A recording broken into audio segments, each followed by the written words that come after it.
This is J. Krishnamurti's third public talk in Ojai, California, 1966.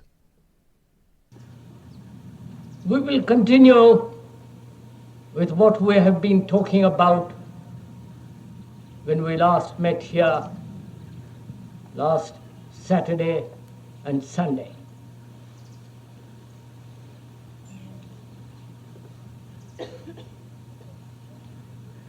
We were saying how very important it is to bring about in the human mind a radical revolution.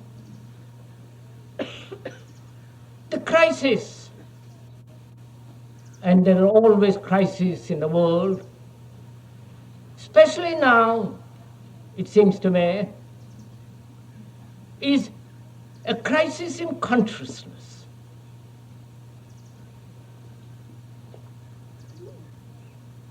A crisis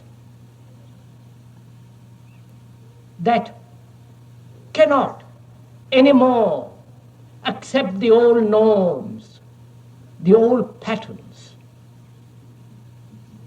the ancient traditions, a particular way of life, whether it is the American way or the European way or the Asiatic way. And considering what the world is now, with all the misery, conflict, destructive brutality, aggression, tremendous advancement in technology, and so on, it seems to me, though man has cultivated the external world and has more or less mastered it, inwardly he's still as he was. A great deal of animal in him is still brutal, violent, aggressive, acquisitive, competitive, and he has built a society along these lines. And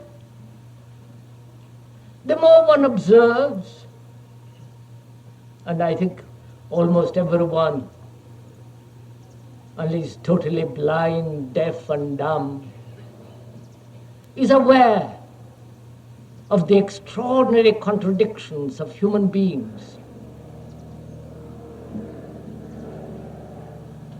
of the great demands, intellectual,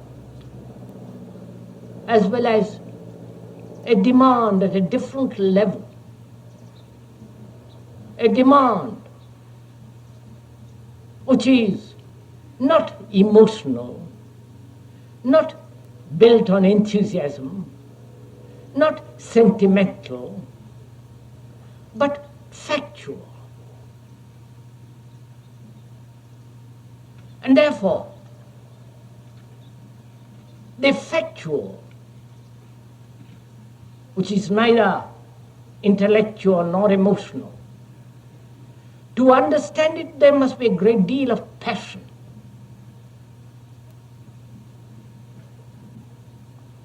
And for most of us, passion is merely mental or physical gratification, which soon fades and has to be renewed. All passions generally are evoked by external circumstances or by our own particular temperament, idiosyncrasy, and appetite. Such a passion soon withers away. Any passion with a motive is bound to come to an end. And to understand this extraordinary complex problem of existence, one must have tremendous passion. not which cannot possibly be supplied by the intellect or by casual sentiment or emotionalism.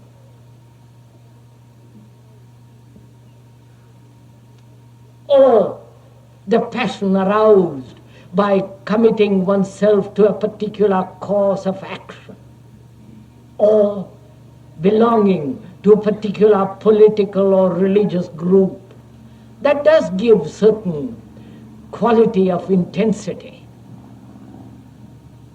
a certain elan, a certain drive. But we are talking about a passion that is not easily come by.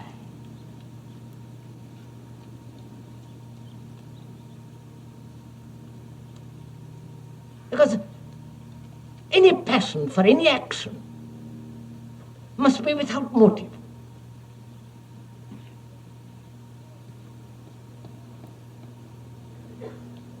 And as most of us seek gratification, intellectual, emotional, physical, various forms of comfort, ideologically or psychologically, we demand this gratification. And as long as there is this gratification fulfilled, that arouses certain quality of intensity. But that intensity soon fades away, and it has to be renewed, stimulated, pushed, driven. And hence, we are always seeking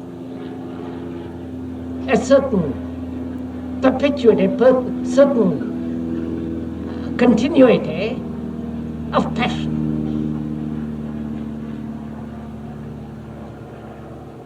A life without this intense drive passion has no meaning at all.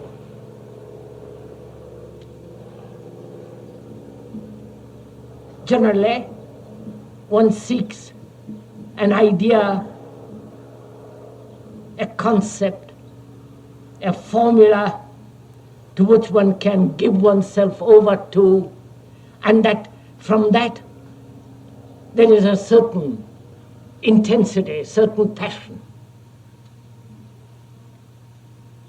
But through it all, there is the demand for gratification, for pleasure. And it seems to me a society of which we are as human beings, and the society is not different from the human being. Psychologically, they are one. The whole structure of society, with its morality, with its gods, with its culture, with its entertainment, is based on pleasure. There may be a rare occasion when mind functions without a motive and without the demand for gratification. But most of our life and our conduct is based on the demand and the search and the continuity of pleasure.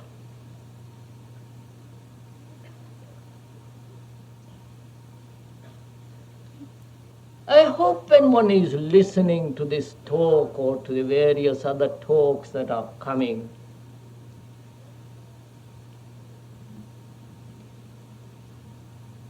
one hears a lot of words. And hearing many words is not listening. It's like a noise among the leaves. Soon passes away.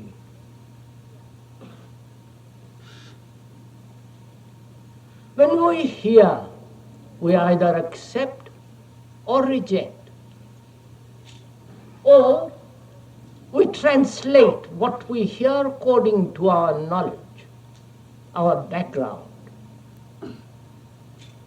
Or we compare what is being said to what is already known. Or we oppose one idea by another. All these characteristics of hearing denies the act of listening. The act of listening is entirely different. When one listens, there is no comparison, there is no acceptance or rejection. The quality of listening is attention. And when you attend totally, with your whole mind, with your heart, with your nerves, with your eyes and ears completely, in that state of attention, there is the act of listening. And that act of listening puts away anything that is not true.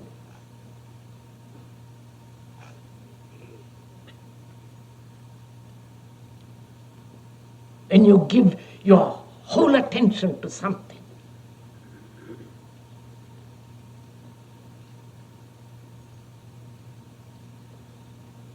that is when you are completely listening.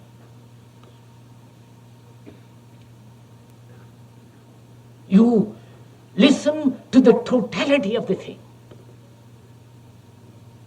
When you attend, there is no borders of inattention.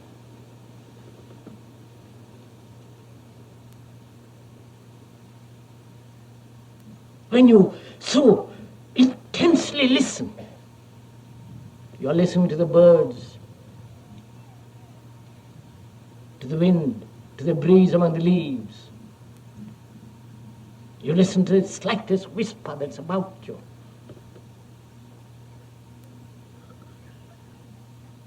So in the same way, when one listens, that very act of listening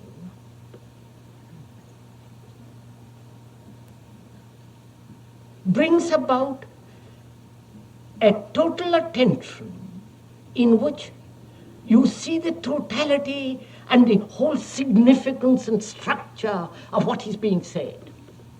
Not only what the speaker is saying, but also when you are listening to your wife, to your husband, to your children, to the politician, to the priest, to everything about you.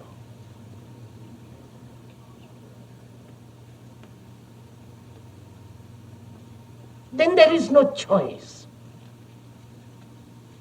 Then there is only clarity. There is no confusion, but right perception. So, we hope that you will so listen to what is being said, not hear a lot of words, to a lot of ideas, because ideas and words are not the fact. Ideas and words never bring about a radical revolution, a mutation in the mind. So we are not dealing with ideas and opinions and judgment. What we are concerned is with bringing about a radical revolution in the mind. And that revolution must take place without effort. Because all effort has behind it a motive. And a revolution with a motive is not a revolution at all. A change. becomes merely a modified continuity when there is a motive. But a mutation, a radical transformation of the mind can only take place when there is no motive, and when we begin to understand the psychological structure of not only of society, but of which we are, which is part of us. And to understand it, there must be the act of listening. Not listening to the speaker, but listening to what is actually taking place in our souls. So it is a responsibility, if I can use that word, not only on the part of the listener,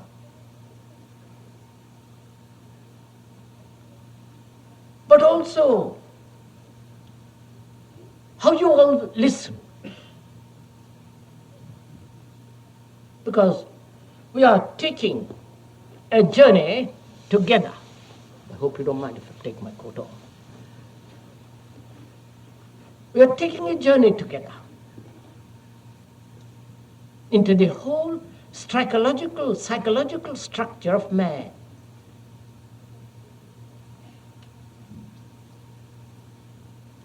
Because in the understanding of that structure and the meaning of it, we can then perhaps bring about a change in society. And society, God knows, needs a total change, a total revolution. So, as we were saying earlier, our whole concept, action, and urges are based on pleasure. And until one understands the nature and the structure of pleasure, there will always be fear.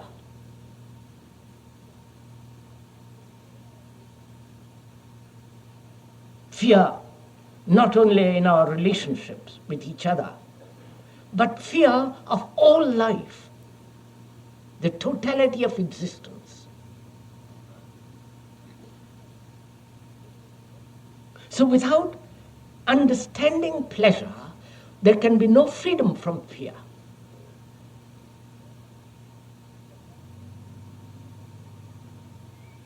And we are not denying pleasure.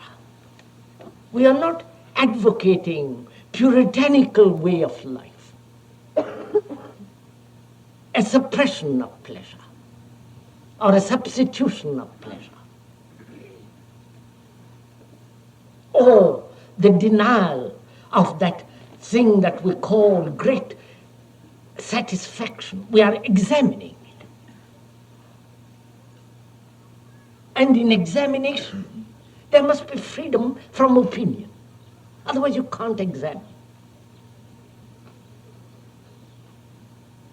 You can't say, well, how will I live if there is no pleasure?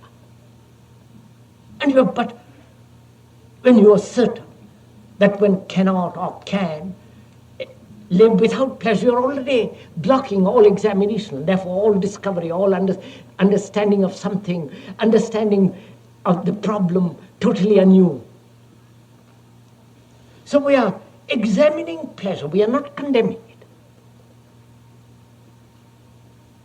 And without really radically, seriously understanding that pleasure principle in man, as in the animal,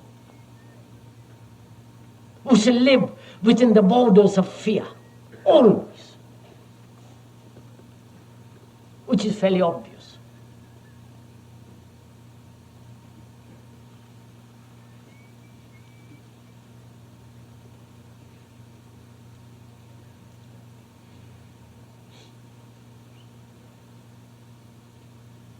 First of all, pleasure is an extraordinary thing to understand. It needs a great deal of attention, a swiftness of mind, a subtle perception. There is pleasure in aggression.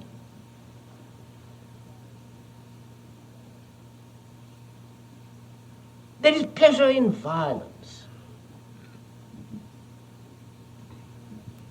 There is pleasure in ambition, in self-fulfillment, in domination, in assertion, in pursuing any gratification.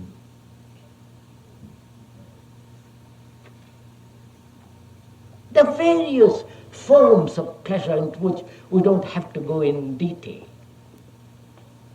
But one can see the totality of our deep thinking, feeling is based on this extraordinary principle of pleasure.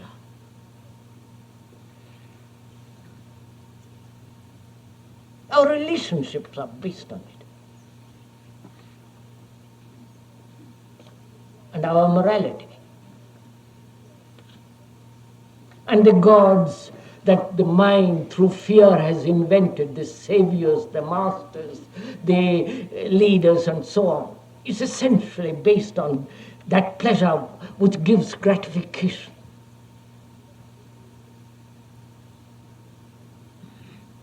The assertion of will is part of that pleasure. And the denial, the sacrifice is also based on pleasure.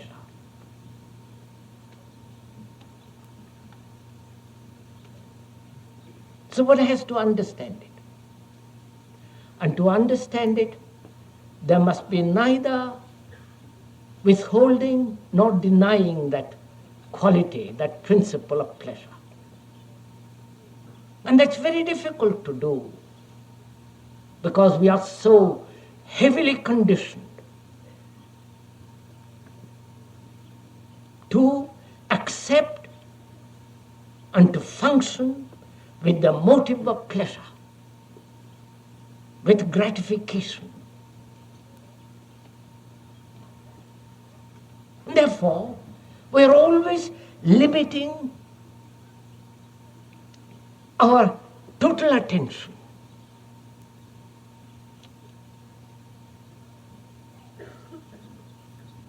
We look at life in fragments. As a businessman, as an artist, as a psychologist, as a scientist, as a politician, as a priest, as a housewife, as this professor, and so on, so on, so on. All in fragments. And we try to relate one fragment to the totality of other fragments, which is called identification.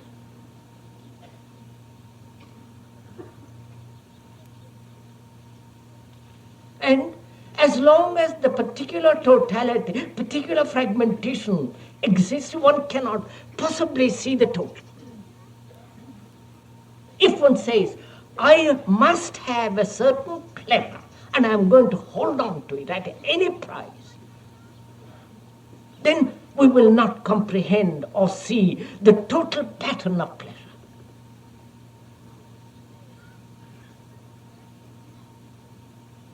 And we are concerned with seeing the totality of pleasure, what is involved in it.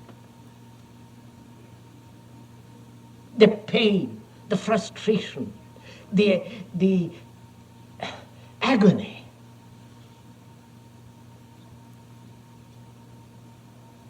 The remorse, the ache of loneliness, when all pleasure is denied.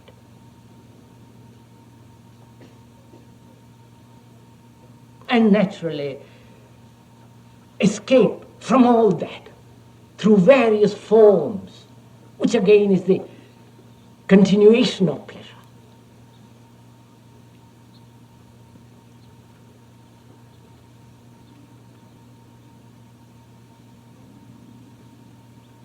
And a mind that is caught, that is conditioned by this principle of pleasure, cannot obviously see what is true, cannot think clearly, and therefore it has no passion. It translates passion as sexual, or achieving some fragmentary activity and fulfillment in that fragment.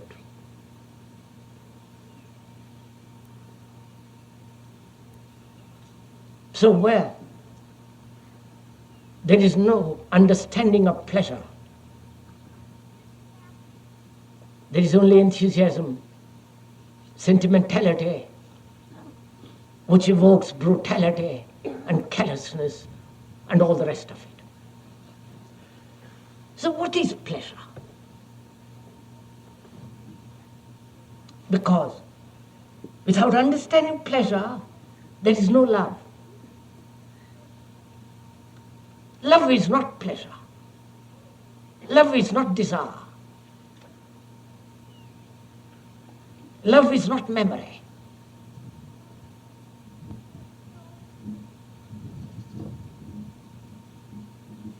And pleasure denies love.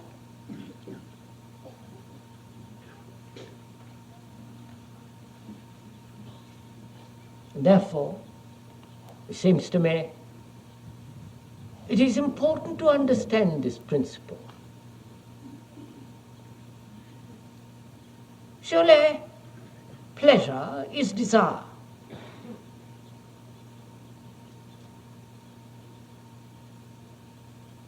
Desire, which comes into being very naturally when you see something which gives you a stimulation, a sensation. And from that sensation there is desire. And the continuation of that desire is pleasure. And that pleasure is sustained by thought. I see something, and in that contact with it, there is a sensation. The sensation is the desire sustained by thought. Please, you can see this in yourself. You are not listening to something extraordinary. This is an obvious daily fact. You see a beautiful car, a nice house, a beautiful face. And there is the sensation, there is contact, sensation, and desire. Then thought comes in. Because thought is the response of memory. That memory is based on other experiences of pleasure and pain. And the thought gives to that desire the sustenance, the quality of pursuit and fulfillment. One can see this in oneself very simply. One hasn't got to read psychological books about all this. I don't know why one reads psychological books anyhow, or goes to analysts and so on.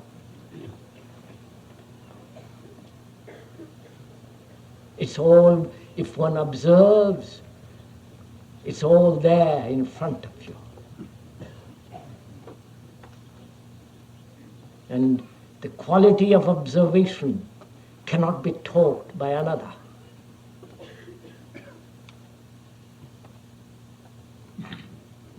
And if you are taught how to observe, you cease to observe.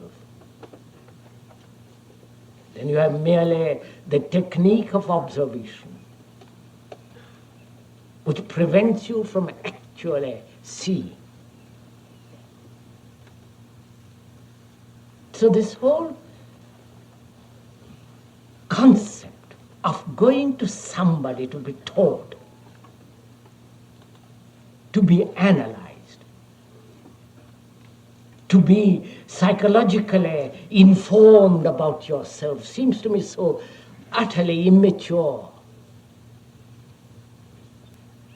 I know what we are saying goes contrary to all the present fashion, but if one observes not somebody else, but yourself, for yourself is the whole of mankind, with all the aches and the miseries, with the solitude and loneliness, despair, the utter loneliness of existence, meaninglessness of it all.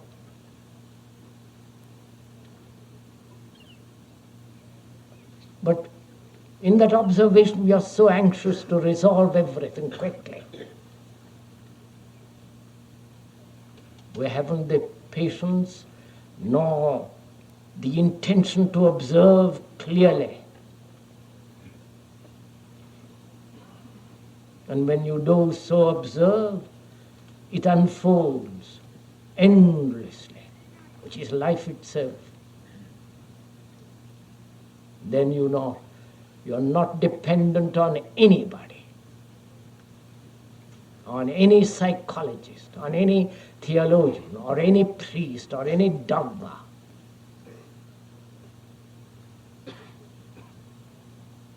Then you are looking at this movement of life which is yourself. But unfortunately, we cannot look with clarity because we are driven by this principle of pleasure. So to understand pleasure, one has to understand the structure of thinking.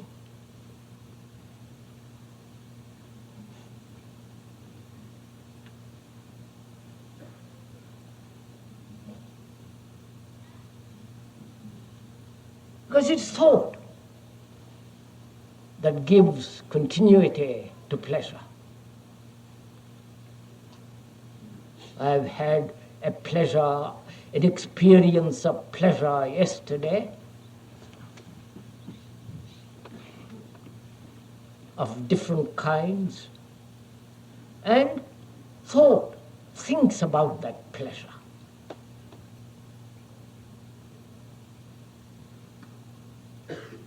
And demands its continuity. So, memory of that pleasure of yesterday is reacting, demanding that it be renewed through thought.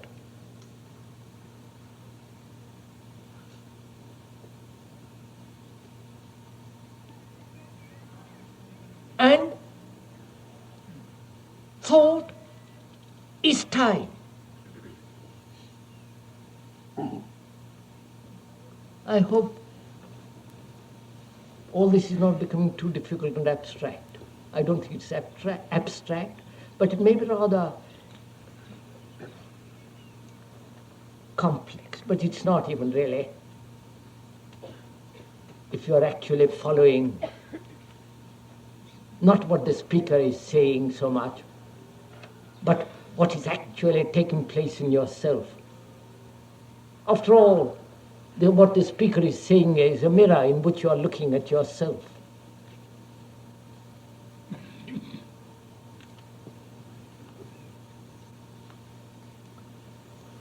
And when you do look, you see that this pleasure is sustained by thought. Thinking about the past pleasure, past gratification, yesterday's delight and enjoyment. And that thought demands its continuity now. And thought projects the tomorrow's pleasure.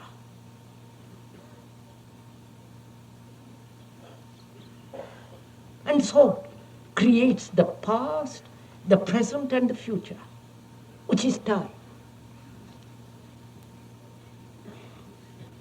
There is time by the clock, chronological time. We are not concerned with that. If you have to keep an appointment, have it, and so on, you must have the chronological time of yesterday, today, and tomorrow. But we're talking about the psychological time, which thought has bred. And that time is the product of thought.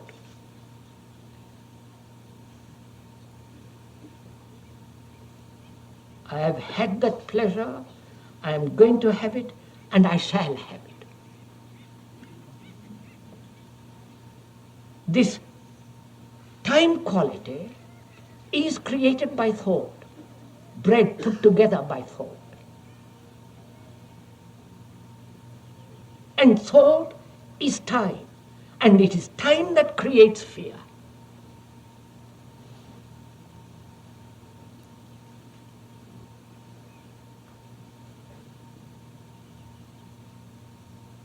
And without probing into this time, pleasure, thought, we are always bound by time. And therefore time has never a stop. It's only when there is an end to time that is something totally new. Otherwise it's merely a continuity of what has been modified through the present and conditioned by the future.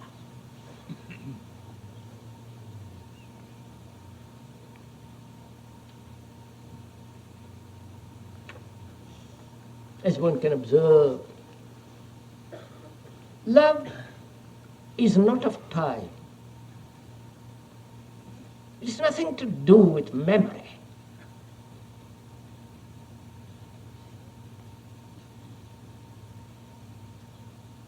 And pleasure denies love.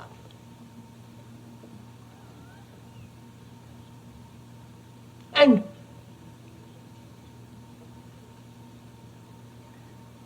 when there is love, you can do what you will.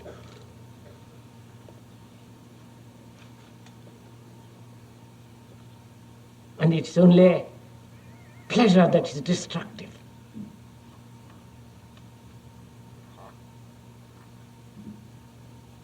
So, for a human being to be free of fear, fear about the future, fear about the dozen fears that human beings have, conscious or undiscovered fears. Fears of the neighbor, fears of death, fear of being lonely, insecure, uncertain, fear of being confused, fear of being stupid and not trying to become very clever. Fear. Fear is always in relation to something. It doesn't exist by itself. And to be totally free of fear, not partially, not a fragment of that totality of what is considered fear. To be totally, that is, psychologically, to be completely be free of fear. One must understand thought, time, and pleasure. And this understanding is not intellectual or emotional. Understanding can only come when there is total attention. When you give your complete attention to pleasure, how it comes into being. What is time? Time which thought has created. I was, I will be, I am. I must change this into that. This idea of gradual process, this idea of gradual psychological evolution of man. And that's very gratifying. Will gradually all of us become extraordinarily kindly. We shall gradually lose all our violence, aggression. We'll all be brotherly at one time, much later.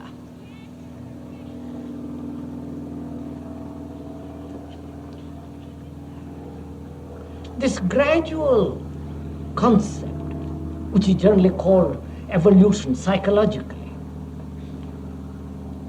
seems to me so utterly false.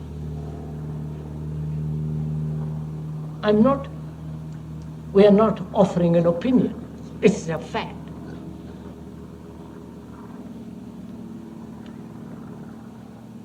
Because when you give your attention to something completely, there is no time at all. You don't say, I will do it tomorrow. In that state of attention, there is neither yesterday, today, or tomorrow. Therefore, time has come to an end. But that ending of time cannot possibly be when there is the center as the principle of pleasure. Pleasure has in it pain. The two things cannot be separated. Pleasure is pain. If you have observed,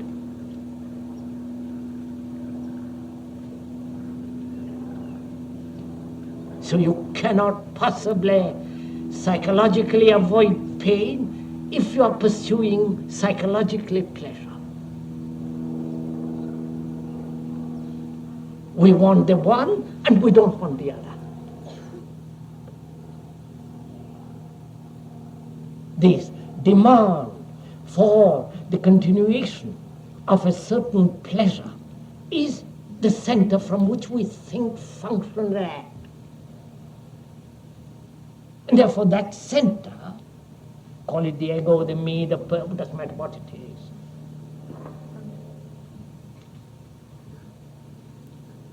where there is a center, there is always the space round the center in which there is action of fear and pleasure.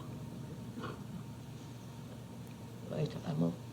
I hope we are somewhat following all this. If not, it doesn't matter.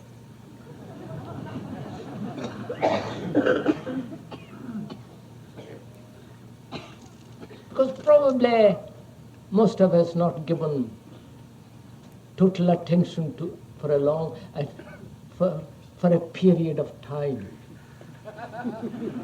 for 10 minutes or half an hour. We function emotionally, of want and not want. And when deep issues, fundamental problems are concerned, and to give to your mind totally to it is rather difficult when all your life has been dissipated. Dissipated in fragmentary action.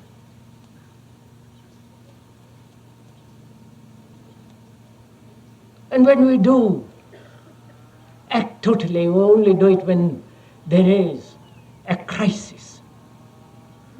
Then you wake up and give your whole attention. And this is a crisis. A talk of this kind is a crisis, is a challenge. You can't just push it aside.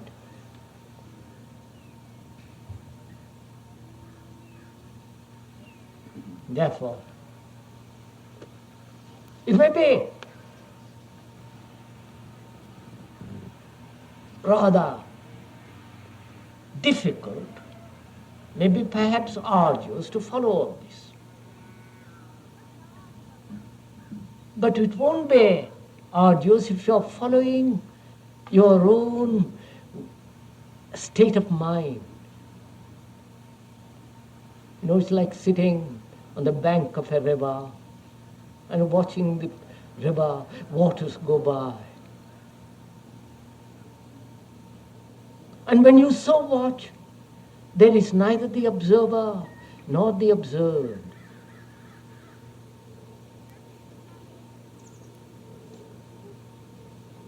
There is only a movement.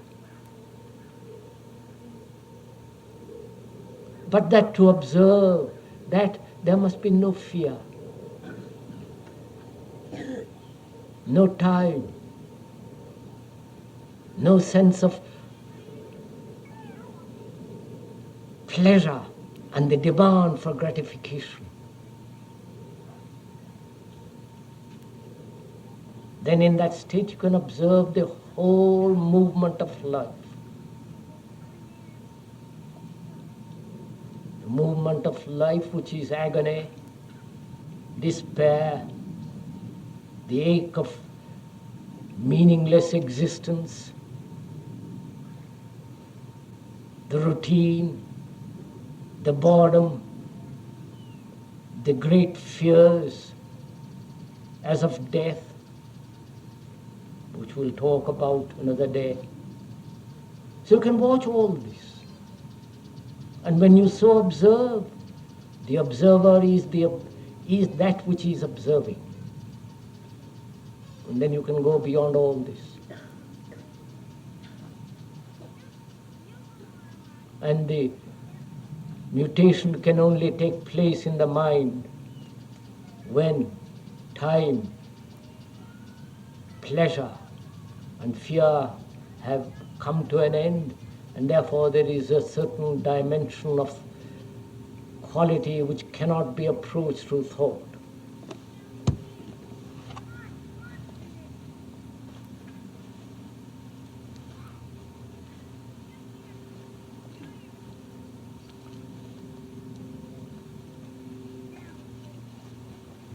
Perhaps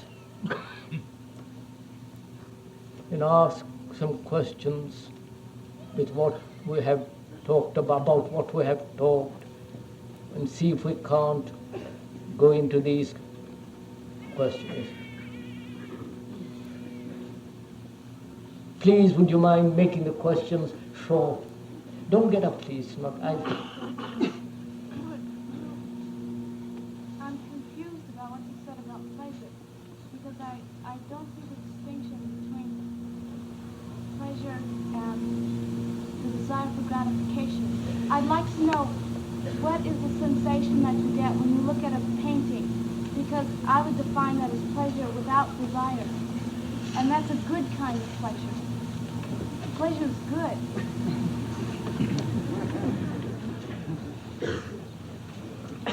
The questioner says, pleasure is good when you look at a picture, when you look at a sunset, when you look at a beautiful face with a lovely smile.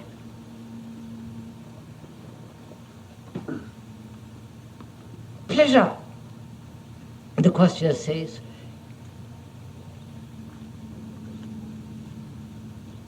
is gratification. I don't see the difference between gratification and pleasure. I'm sorry. I didn't see your distinction between the two. I thought you were equating the two of them, and I was saying that desire for gratification is something very different. Yes, that's right. The questioner says pleasure and gratification are two different things. Not disagreeing with what the speaker has said, isn't that it? No. Oh, I beg your pardon.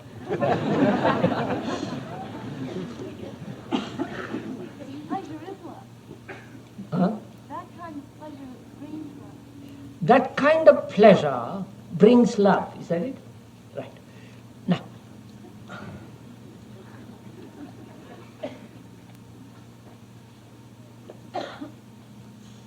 you see, when we are examining something of this kind, don't come to any conclusion.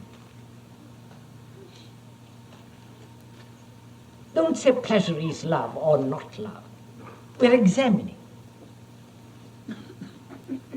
And if you have a conclusion, or if you have come to a conclusion, and start to examine the question from a conclusion, then that question is already answered by your conclusion. No, don't beg my pardon, please. What we are trying to do is to examine. And to examine, there must be freedom from any conclusion, from any knowledge, from any demand. Otherwise, you can't look, you can't examine.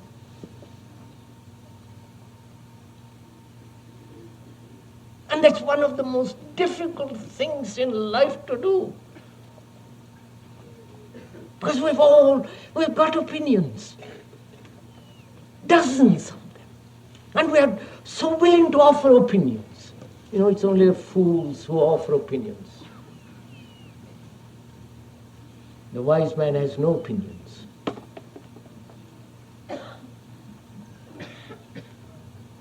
So, you see, it's a very difficult question to answer this.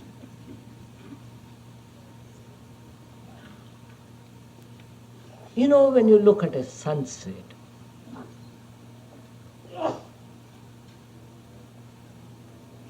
it gives you great pleasure, a delight.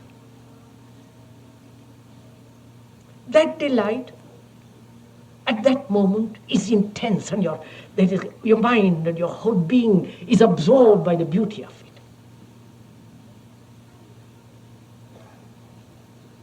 Then that experience remains stored up.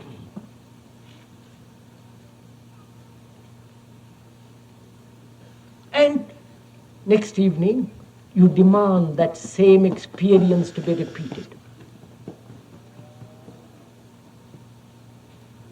It's like taking an LSD, that drug. It gives you extraordinary experience. And that experience is a great delight. But when that's gone, you're back to yourself with your tawdry little mind. And you take another dose. And so you keep that going. Till you become cuckoo. No, don't laugh, please. Just a minute. We'll go into that at another time. So, there is this cultivation of memory which is sustained by thought, or thought sustains itself. Like yesterday, I saw a beautiful sunset. Marvelous colors. The extraordinary tranquility that comes of an evening at the time of sunset. The light is entirely different. And all that I've retained. The mind has taken it in. The next day, in their office or in the school or in the kitchen, or when I'm by myself, I look to that delight. It comes up in me naturally. And I look out of the window hoping to see that again. But it never happens again. Because the mind looks at the new sunset with the old mind, with old memories. But if one can die to the sunset of yesterday totally, then you can look at the new sunset. Then it is no longer this cloying gratification of pleasure.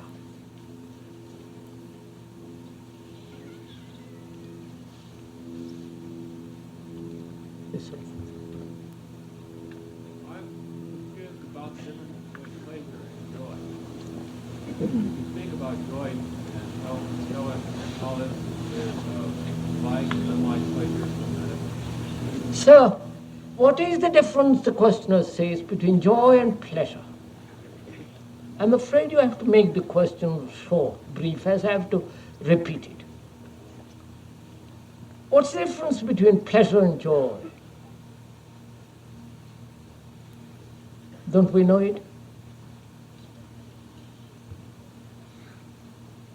Pleasure has a continuity, joy has not.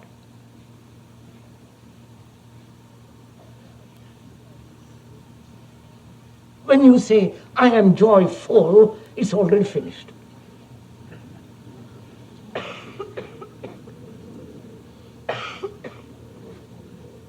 But pleasure, you can continue.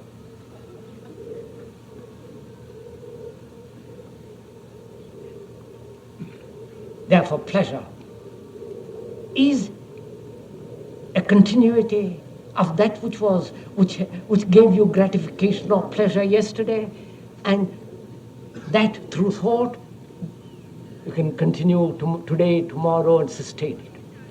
Whereas joy is something that comes immediately, naturally, and goes away naturally. But if you cling to it, it's already become a memory, a pleasure, it's finished.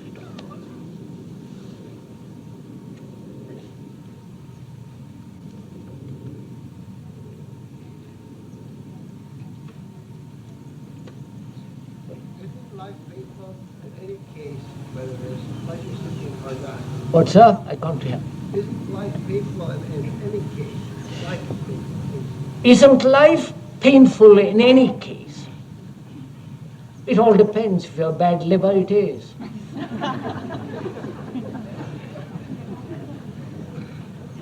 If you have pain, a continuous pain, physical pain, it is. If you have psychological pains of being hurt, being lonely, having no fulfillment, unloved, and so on, so on, so on. Life does become a torture. Going to the office daily for the next 10 years, 40 years is a dreadful torture. But that you put up with, because that brings you money, comfort, mom, and so on, so on. That you don't call torture.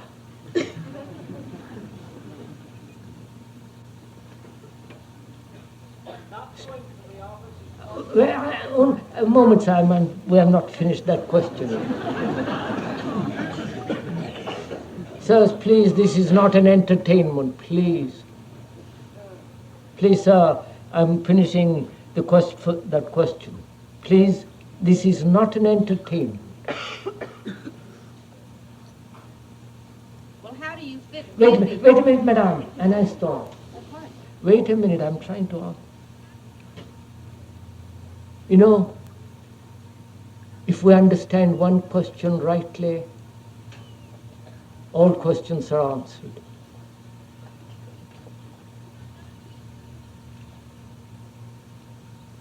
But we don't know how to ask the right question.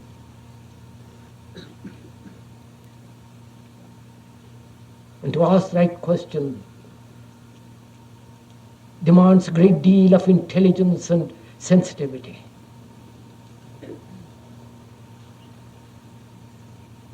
Here is a question, a fundamental question. Is life a torture? It is as it is. And man has lived in this torture centuries upon centuries. From ancient history to the present day, in agony,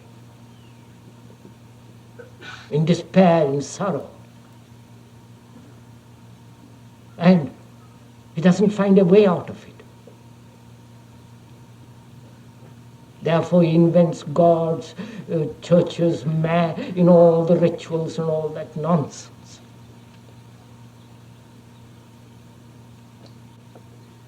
Or escapes in different ways. What we are trying during all these discussions and talks here is to see if we cannot radically bring about a transformation of the mind. Not accept things as they are, nor revolt against it. Revolt doesn't answer a thing.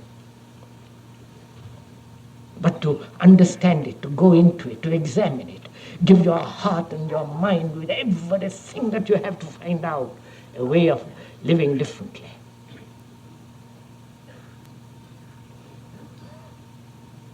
But that depends on you and not somebody else. Because in this there is no teacher, no pupil. There is no leader. There is no guru. There is no master, no savior. You yourself are the teacher and the pupil. You are the master, you are the guru, you are the leader. You are everything.